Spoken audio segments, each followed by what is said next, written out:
کو بھی سپورٹ کرنے کا اعلان کیا ہے. دیکھتے ہیں کہ اس میں مزید معاملات کس حد تک جاتے ہیں. لیکن اس میں جو ایک نئی ڈیولپمنٹ ہوئی ہے کہ چین نے اپنا جو اٹیکنگ ہیلی کاپٹر ہے پہلا وہ ڈیلیور کر دیا ہے, اور ڈیلیور کیا پاکستان کو.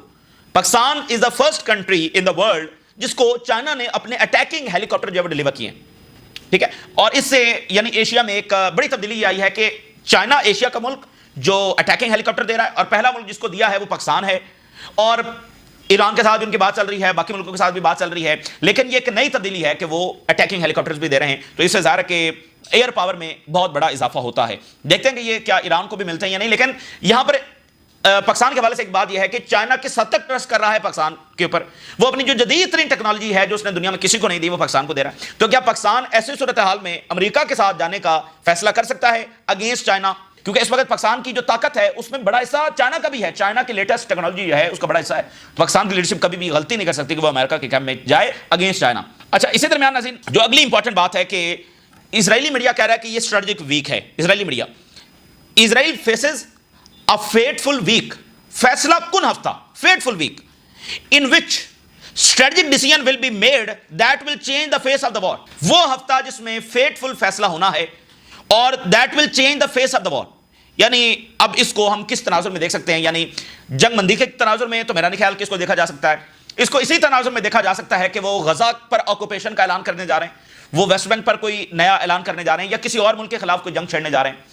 تو یہ بڑی ڈینجرس بات ہے کہ وہ اس ہفتے کو فیصلہ کن ہفتہ, جس میں دیکھیں اسرائیل نے ابھی یہ فیصلہ کرنا تھا, یہ جو ویک گزرا ہے جس میں غزہ پر آکوپیشن کا اعلان ہونا تھا, اس کو ڈیلے کر دیا گیا اسرائیلی میڈیا کے مطابق. تو کیا یہ فیصلہ جو ہے وہ اس ویک میں ہونے جا رہا ہے غزہ پر آکوپیشن کا اور مزید فوج جو وہ غزہ میں داخل کرنے کا, یا اس سے ہٹ کر کچھ اور فیٹفل؟ وہ کہہ رہے ہیں کہ سب چیزیں بدل جائیں گی.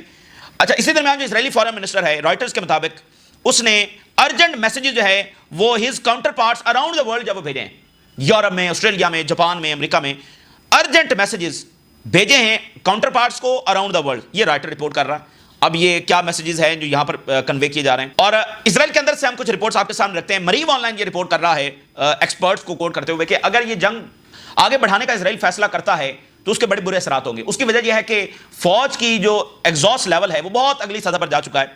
Extending the fighting in Gaza will have a long term impact on the units and soldiers. Long term. اچھا, اب یہ رپورٹ دیکھیے.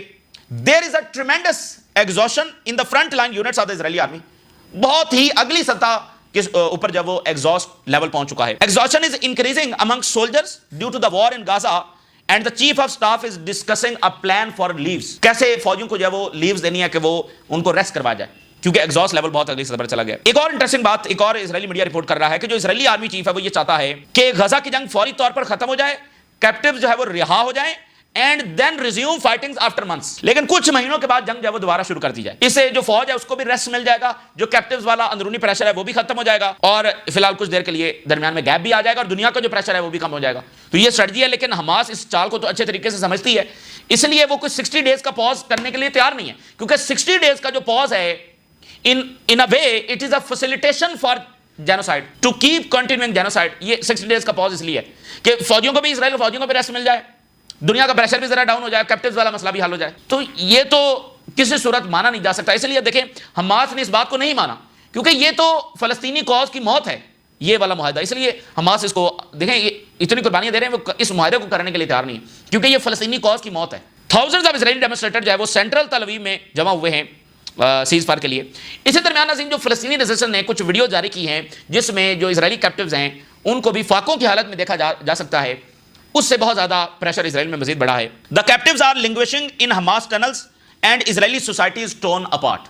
بالکل اسرائیلی سوسائٹی جو ہے وہ بکھر کر رہ گئی ہے. جو ویسٹرن میڈیا ہے خاص کر بی بی سی, وہ بھی اب اپنی ٹون جو ہے وہ کچھ بدل رہا ہے. بی بی سی نے ایک بڑی امپورٹنٹ انویسٹیگیٹو رپورٹ جاری کی ہے جس میں یہ بتایا گیا ہے کہ اسرائیل کیسے ڈیلیبریٹلی بچوں کو مار رہا ہے. یہ بی بی سی ہے. Investigation finds Israeli forces shot 95 Gaza children in head اور chest in over 160 examined cases.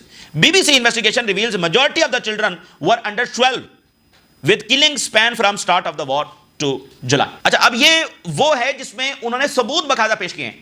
اب یہ پتہ نہیں تعداد ہزاروں میں بھی ہو سکتی ہے, لیکن یہ تو وہ ہیں کہ جس کے انہوں نے باقاعدہ ڈاکیومنٹڈ ثبوت پیش کیے ہیں. کیونکہ آپ کو پتا ہے کہ اسرائیل وہاں پر سسٹمیٹک طریقے سے کر رہا ہے کہ کوئی ثبوت نہ ہو, لیکن ثبوت تو تو یہ ایک بچے کو بھی مارنا وار کرائم ہے. تو 95 کیسز انہوں نے, اور بی بی سی رپورٹ کر رہا ہے. اب یہ ایک اور ہیڈ لائن دیکھیے بی بی سی کی he went to get aid and did not come back. Stories of the people killed in Gaza.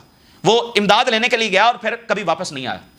تو مختلف غزہ کے لوگوں کی سٹوریز بھی بی بی سی نے جب جاری کی. اب سوچئے کہ ایک فیملی جو ٹینٹس میں ملبے پر کہیں سٹار ہو رہی ہے اور اس کا کوئی سربراہ, اس کا کوئی بچہ وہ ایڈ لینے کے لیے گیا اور وہ بھی واپس نہیں آیا. تو ظاہر ہے کہ یہ چیزیں تو اس طرح سے تاریخ سے مٹائی نہیں جا سکیں گی اور پتہ نہیں اس کے بعد آگے کیا ہونے جا رہی ہے, یعنی کون سی دنیا ہے. اور اس کے اوپر کولمبیا کے پریزیڈنٹ نے بڑی انٹرسٹنگ بات کی ہے, بڑی امپورٹنٹ بات کی ہے. مائک ہاکبے کی سٹیٹمنٹ دیکھیے, کہہ رہا ہے کہ Israel is doing great job, is trying to protect the innocent civilians and prevent collateral damage. Israel بڑا زبردست کام کر رہا ہے, ڈوئنگ گریٹ جاب. یعنی کم سے کم فرانس اور برطانیہ یہ نہیں کہہ رہا ہے کہ یہ اسرائیل از ڈوئنگ گریٹ جاب. یہ تو میرا خیال ہے کہ پتہ نہیں یہ کون سے لوگ ہیں اور یہ کیا ہو رہا ہے, مطلب یہ سمجھ سے بالا تر ہے کہ وہ کہہ رہے ہیں کہ Israel is doing great job. مطلب دیکھنا کہ فرانس ہے, برطانیہ ہے, جرمنی ہے. اب جرمنی بھی کم سے کم یہ نہیں کہہ رہا کہ Israel is doing great job. اندر کھاتے جو بھی کوئی اسلحہ دے رہا ہے, کم سے یہ تو بہت ایک الگ سطح کی بات ہے. یعنی اسٹیو وٹکوف کا غزہ میں جانا اور کہنا کہ کوئی قحط نہیں ہے, کوئی گولیاں نہیں چل رہی, یہ تو بھائی ایک اگلا ہی لیول ہے. اور یہ سمجھ کولمبیا کے پریزیڈنٹ نے اس بات کو بیان کیا. انہوں نے کہا کہ غزہ ایک ایسا ایکسپیریمنٹ پلیس ہے by the mega rich to show the people of the world how they will respond to a rebellion of humanity.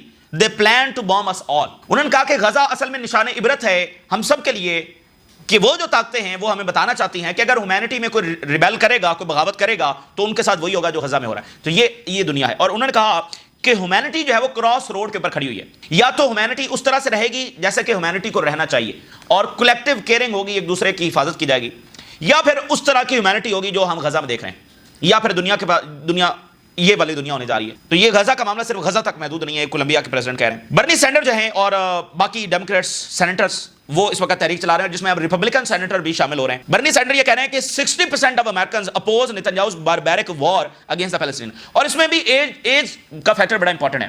اب یہ 60% امریکنز کا سروے ہے. اگر آپ ینگ میں چلے جائیں گے تو آپ کو 95% جو ینگ امریکنز ہیں وہ فلسطین کے ساتھ کھڑے نظر آئیں. تو یہ یہاں پر جو 40% ہے نا, تو وہ جو بوڑھے, اور ظاہر ہے کہ ان کی اس طرح سے گروتھ ہوئی ہے اس دور میں جس طرح سے انہوں نے اسرائیل کو سمجھا. We are making progress in moving Democrats to vote against funding this war. Now it's time to move Republicans. Does the average Republican want to spend billions starving children? I don't think so. اب وہ جو امریکہ first والی بات ہے وہ Democrat سے بھی سامنے آ رہی ہے کہ اب billions and billions of dollars وہ غزہ کے خلاف اور فلسطین کے خلاف اسرائیل کو دے رہے ہیں. یہ کون سا امریکہ فرسٹ ہے؟ اور جو عراق میں کانفرنس ہوئی ہے اس کا اعلامیہ سامنے جو آیا, انہوں نے کہا کہ بالکل جو نارملائزیشن کرے گا اس کو ہم شراکت دار سمجھیں گے, جو کچھ غزہ میں ہو رہا ہے, جو کچھ ویسٹ بینک میں ہو رہا ہے, یہ جینوسائیڈ کا شراکت دار ہوگا جو اسرائیل کے ساتھ نارملائزیشن کرے گا.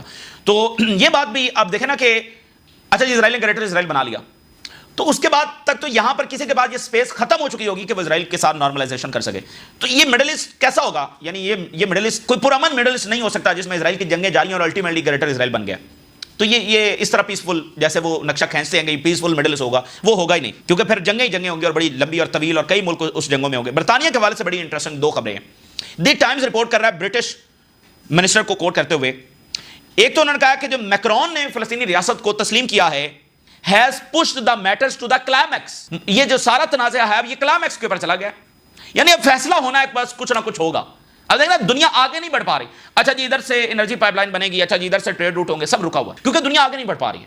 تو فرانس کا فلسطینی ریاست کو تسلیم کرنا یہ کلائمیکس ہے اس تنازع کا کہ اب یہ کسی آر پار والے معاملے میں ہوگا. برٹش منسٹر یہ کہہ رہا ہے کہ سٹارمر کا جو اقدامات ہیں too little and too late, بہت تھوڑے ہیں اور بہت دیر سے ہیں, تو اس لیے سٹارمر کو زیادہ اقدامات جو ہے وہ اٹھانا ہوں گے. اسی درمیان جو یوکرین کی جنگ ہے وہ اتنی خوفناک ہو گئی ہے کہ ابھی انہوں نے رشین آئل فیسلٹی کے اوپر حملہ کیا ہے 1000 کلومیٹر دور. یہ اپنی نوعیت کا واحد حملہ ہے. کیو سیز کے ایک ڈرون جو ہے اس نے جا کر سٹک کیا ہے آئل ریفائنریز کو and airfields and electronics plant across Russia. This is very, یعنی آج ایک نیا اضافہ ہوا ہے, 1000 کلومیٹر دور ڈرونز جا کر مختلف ٹارگٹس کو, جس میں آئل ریفائنریز بھی شامل ہیں. اور یہ جو ایئر فیلڈز کی بات آ رہی ہے نا, پچھلے دنوں جرمنی نے کہا تھا, ان کی اسٹیٹمنٹ جاری ہوئی تھی کہ وہ یوکرین کو انکریج کر رہا ہے کہ وہ رشیا کے ایئر فیلڈز کے اوپر جب جا کر حملے کریں. تو آج یہ بالکل ایک نیا چیپٹر ہے, ظاہر ہے کہ اس سے معاملات اور زیادہ خراب ہوں گے. اور آپ دیکھ رہے ہیں کہ یعنی کہ ایک ڈرون کتنا اس میں امپورٹنٹ اس جنگ میں ثابت ہو رہا ہے. تو ویسٹ کی ابھی بھی پالیسی یہی ہے کہ وہ رشیا کو جو ہے وہ کولیپس ہی کرے گا, لیکن رشیا کی ہار جو ہے وہ نیوکلیر جنگ سے ہوتے ہوئے گزرے گی. تو اس لیے یہ کوئی اچھی اسٹریٹجی نہیں ہے. اس لیے اس جنگ سے عالمی جنگ کے خطرات اسی وجہ سے. اور رشین نیوی میں